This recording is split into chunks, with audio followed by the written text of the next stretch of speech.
नमस्कार दोस्तों, this is Chittaranjan Pandey. दोस्तों, संध्या नेचर गाइड चैनल में आपका फिर से एक बार स्वागत है। दोस्तों, आज मैं आपके लिए लेके आ गया हूँ हिस्ट्री ऑफ एंसेंट इंडिया का 7वां एपिसोड। दोस्तों, आज हम बात करेंगे वैदिक लिटरेचर यानी वैदिक सोर्स के बारे में। दोस्तों, वैदिक सोर्स का मतलब है, हिंदी में हम उसे वेद कहते हैं। तो चलिए दोस्तों, जान लेते हैं वेदों के बारे में। तो दोस्तों, हमारे इतिहास के बारे में जानने का सबसे बड़ा स्रोत है वेद। दोस्तों, हमारे इतिहास में टोटल 4 वेद होते हैं।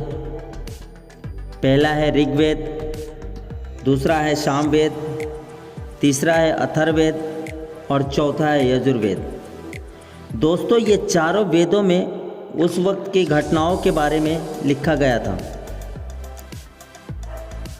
उसे आज के टाइम पे डिकोड किया गया, उससे हमें इतिहास के बारे में मालूम पड़ता है। दोस्तों, इससे इतिहास के बारे में जानने का बहुत बड़ा स्रोत माना जाता है वेदों को। दोस्तों, सबसे पुराना वेद ऋग्वेद माना जाता है, क्योंकि यह ऋग्वेद 1500 से 100 BC के बीच की घटनाओं को दर्शाता है। दोस्तों, BC और AD के बारे में मैंने पहले ही आपको बता दिया है। दोस्तों, वेदों के बारे में चर्चा करेंगे संक्षिप्त में। दोस्तों, वेदों के बारे में बाद में चर्चा करेंगे संक्षिप्त में। अभी कुछ और सोर्सेस के बारे में बात कर लेते हैं।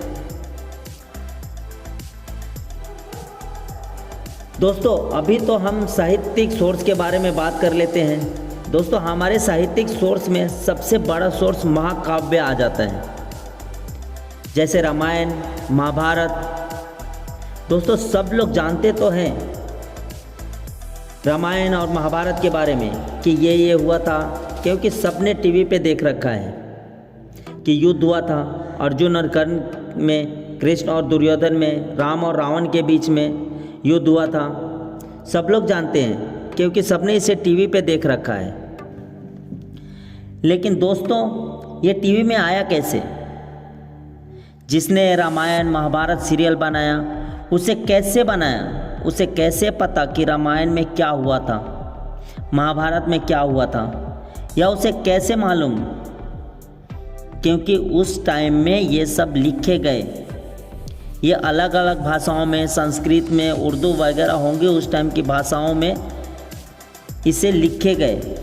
और आज के टाइम में साहित्यकारों ने, रिसर्चरों ने इसे डिकोड किया और फिर से उसे अलग अलग भाषा में लिखा गया, तभी हम उसे पढ़ पाते हैं, उसके बारे में जान पाते हैं कि उस वक्त ऐसा हुआ था, वैसा हुआ था, रामायण में ऐसा हुआ था, महाभारत में वैसा हुआ था। अब दोस्तों, कई बार इतिहास में ये सवाल पूछे जाते हैं कि रामायण कितने साल पहले लिखी गई थी, महाभारत कितने साल पहले लिखा गया था। तो आइए दोस्तों, जान लेते हैं कि रामायण कितने साल पहले लिखी गई थी, महाभारत आज से कितने साल पहले लिखी गई थी। दोस्तों, आर्यभट्ट के अनुसार महाभारत काल का युद्ध आज से लगभग 3137 ईसा पूर्व, मतलब हम साल में काउंट करें तो 5155 वर्ष पुराना है।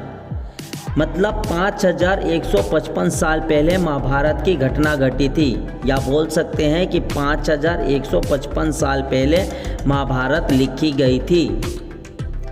तो चलिए दोस्तों, अब हम जान लेते हैं कि रामायण कब लिखी गई थी। तो दोस्तों, नए शोधा अनुसार रामायण की घटना आज से लगभग 7323 ईसा पूर्व, मतलब हम BC की बात कर रहे हैं।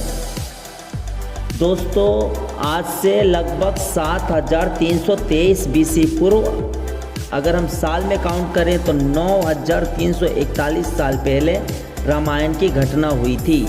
मतलब 9341 साल पहले रामायण लिखी गई थी। इतिहासकारों ने, रिसर्चरों ने पूरा एग्जैक्ट टाइम नहीं बताया, थोड़ा ऊपर नीचे हो सकता है, लेकिन इतिहासकारों का, रिसर्चरों का कहना है कि 9341 साल पहले रामायण का युद्ध हुआ था। रामायण उसी वक्त लिखी गई थी। दोस्तों अभी बहुत सारे सोर्स हैं, बुद्ध धर्म है, जैन धर्म है, अभी बहुत सारे स्रोत बाकी हैं। अगर हम सारे सोर्सेज के बारे में बात करेंगे तो वीडियो बहुत लंबी हो जाएगी, तो आपको ना पढ़ने में मज़ा आएगा और ना मुझे पढ़ाने में मज़ा आएगा। तो दोस्तों आज महाकाव्य में रामायण और महाभारत का कॉन्सेप्ट आपके दिमाग में क्लियर हो गया होगा। दोस्तों आने वाले एपिसोड में बात करेंगे बौद्ध धर्म, जैन धर्म के इतिहास के बारे में। तब तक आप अपना ख्याल रखिए और मुझे दीजिए इजाज़त। नमस्कार, आदाब, सत श्री अकाल, बाय बाय।